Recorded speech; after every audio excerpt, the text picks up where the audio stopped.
যত রকমের পাকা আমের পিঠে খেয়েছেন তার মধ্যে সবথেকে ইউনিক পিঠে হচ্ছে আজকের রেসিপি। এইভাবে একবার পাকা আমের পিঠে বানিয়ে দেখুন। পাকা আমের এই পিঠে কিংবা টিফিনটা খেতে এতটাই দুর্দান্ত হয় যে একবার খেলে বারবার খাবেন, এবং যাকে খাওয়াবেন সবাই দেখবেন রেসিপি জানতে চাইবে, সঙ্গে প্রশংসা করতে থামবে না। আমের এই পিঠে একবার ট্রাই করে দেখুন, কথা দিলাম ভালো লাগবেই। আর রেসিপিটি শেষ পর্যন্ত দেখে নেওয়ার অনুরোধ থাকলো, সঙ্গে ভালো লেগে থাকলে একটা লাইক করবেন। পাকা আমের এই পিঠেগুলো বানিয়ে নিতে প্রথমেই নিয়ে নিয়েছি পাকা আম। পাকা আমের আঁটি এবং খোসা বাদ দিয়ে বাদবাকি আমের পাল্পটাকে নিয়ে নিতে হবে। আর এটা ছোট ছোট টুকরো করে নিয়ে মিক্সার গ্রাইন্ডারে গ্রাইন্ডও করে নিতে পারেন, আর না হলে একটু হাত দিয়ে চটকে নিতে পারেন। যেটা সুবিধা হয় সেই মতন করে আমের পাল্পটাকে বের করে নেবেন। আর এই রকম মিষ্টি আম হলে এই পিঠেটা খেতে দুর্দান্ত লাগবে। আর আম যদি টক থাকে তাহলে অবশ্যই চিনি একটু বেশি দিতে হবে। আমের পাল্প রেডি করে নিয়েছি। এখন কড়াইতে দিলাম 1 চামচ ঘি। ঘিয়ের মধ্যে নিচ্ছি 1 কাপ সুজি। এখানে মেজারিং কাপের হাফ কাপ নিতে হবে। এখানে একটা মিডিয়াম সাইজের ছোটো কাপ নিয়েছি, সেই ক্ষেত্রে আমি 1 কাপ দিলাম। আর যদি মেজারিং কাপের মাপ করে নেন তাহলে হাফ কাপ সুজি নিতে হবে।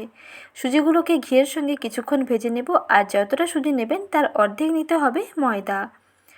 অর্থাৎ 1 কাপ যদি সুজি নেন হাফ কাপ নিতে হবে ময়দা।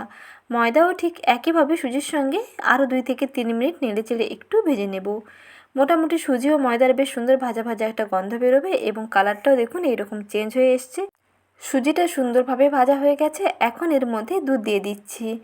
প্রথমে 1 কাপ লিকুইড দুধ দিলাম, তারপরে এর মধ্যে সেই সমপরিমাণ দিচ্ছি জল।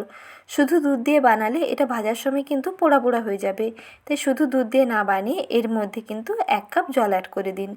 1 কাপ দুধ ও 1 কাপ জল সমপরিমাণ দিয়ে এই ডোটাকে বানিয়ে নিতে হবে। আর সঙ্গে মিশিয়ে নিচ্ছি আমের পাল্প।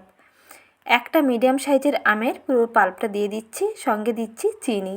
আমটা যদি মিষ্টি থাকে তাহলে চিনি একটু কম দিলেই হবে, আর আম টক থাকলে অবশ্যই চিনির পরিমাণটা একটু বাড়িয়ে দিতে হবে। মোটামুটি ডোটাকে বেশ ভালো করে মিষ্টি বানিয়ে নিতে হবে।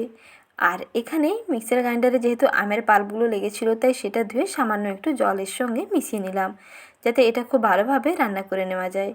সুজিটা অলরেডি কিন্তু একটা ডোতে পরিণত হয়ে গেছে। এখন এর সঙ্গে 1 চিমটে নুন মিশিয়ে নিলাম। যে কোনো মিষ্টি জাতীয় জিনিসে একটু নুন দিয়ে দেখবেন তার মিষ্টত্ব আরও বেড়ে যাবে। এই মিষ্টির টেস্টটা একটা দুর্দান্ত লাগবে। তার জন্য সামান্য 1 চিমটে নুন এখানে অ্যাড করলাম। তো সব কিছুকে ভালো করে মিশিয়ে নিচ্ছি। তারপরে গ্যাসের ফ্লেমটাকে একটু মাঝারি থেকে হাই হিটের মধ্যে রেখে কিছুক্ষণ পর্যন্ত রান্না করে নিচ্ছি। আর সবশেষে দিয়ে দিতে হবে আরও 1 চামচ ঘি। ঘি দিয়ে দিলে মিশ্রণটা দেখবেন বেশ সুন্দর কড়াই থেকে ছেড়ে আসবে। কিছুক্ষণ পর্যন্ত বেশ ভালো করে এভাবে রান্না করতে হবে। আর অনবরত এইরকম নেড়েচেড়ে রাখতে হবে, না হলে কিন্তু নিচে লেগে যেতে পারে। যেহেতু আম দেওয়া আছে এবং চিনি দুধ দেওয়া আছে, তাই নিচে কিন্তু লেগে যাওয়ার সম্ভাবনা থাকবে। তাই সবসময় এরকম কন্টিনিউয়াস নেড়েচেড়ে রাখবেন, দেখবেন কড়াই থেকে বেশ সুন্দর ছেড়ে আসবে। তারপরে ডোটা বেশ সুন্দর ভালোভাবে সেট হয়ে যাবে। এখন একটা প্লেটের মধ্যে একটু ঘি মাখিয়ে নিলাম। তারপরে সেই ডোটাকে একটা প্লেটের মধ্যে নামিয়ে একটা চৌকোনা কিংবা গোল শেপ, যেটা পছন্দ হয় সেই মতন করে একটা শেপ দিয়ে নিতে হবে। আর এটা গরম অবস্থায় সঙ্গে সঙ্গে করে নিতে হবে, তাহলে কিন্তু বেশ ভালোভাবে শেপটা দেওয়া যাবে। দেখুন এইভাবে প্রথমে স্প্যাচুলা দিয়ে মিশ্রণটাকে তুলে নিচ্ছি একটা প্লেটের মধ্যে। তারপর একটু স্প্রেড করে দিচ্ছি, তাড়াতাড়ি ঠান্ডাও হয়ে যাবে। সঙ্গে একটু হাত দিয়ে এরকম চেপটে দিলে এর শেপটাও সুন্দর হয়ে যাবে। তারপরে 10 থেকে 15 মিনিট সময় একটু ঠান্ডা করে নেওয়ার জন্য রেখে দিন। তাহলে দেখবেন বেশ ভালোভাবে সেট হয়ে যাবে। তারপরে এটা সুন্দর শেপ দিয়ে কাটা যাবে। ততক্ষণ পর্যন্ত ঠান্ডা হওয়া পর্যন্ত অপেক্ষা করতে হবে। যতক্ষণ না ঠান্ডা হয় ততক্ষণ পর্যন্ত কিন্তু অপেক্ষা করবেন, কারণ ঠান্ডা হলেই ভালোভাবে কাটতে পারবেন। দেখুন বেশ সুন্দর ঠান্ডা হয়ে গেছে, আর ঠান্ডা হয়ে যাওয়ার পরে বেশ সুন্দর জমাট হয়ে গেছে। এখন একটা ছুরির মধ্যে অল্প একটু ঘি লাগিয়ে তারপরে কেটে নিচ্ছি। ছুরিতে ঘি লাগিয়ে নিলে এটা কিন্তু আর ছুরির মধ্যে স্টিক করবে না। বেশ সুন্দরভাবে যেমন শেপ দিতে পছন্দ হয় তেমন শেপ দিয়ে কেটে নিতে পারবেন।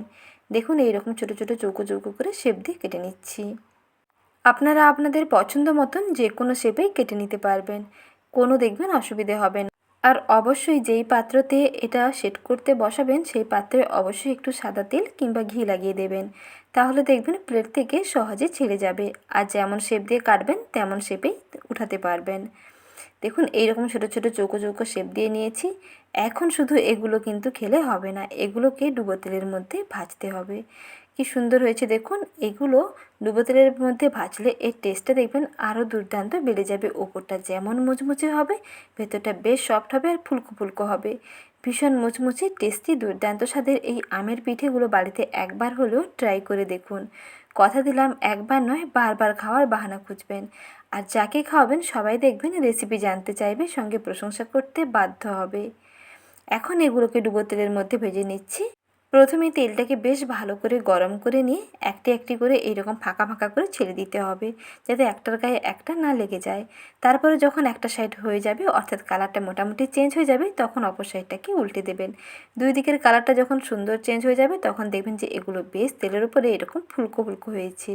ফুলে টইটম্বুর এই পিঠেগুলো ওপরটা যেমন ক্রিস্পি ক্রাঞ্চি হবে, ভেতরটা তেমন সফট হবে।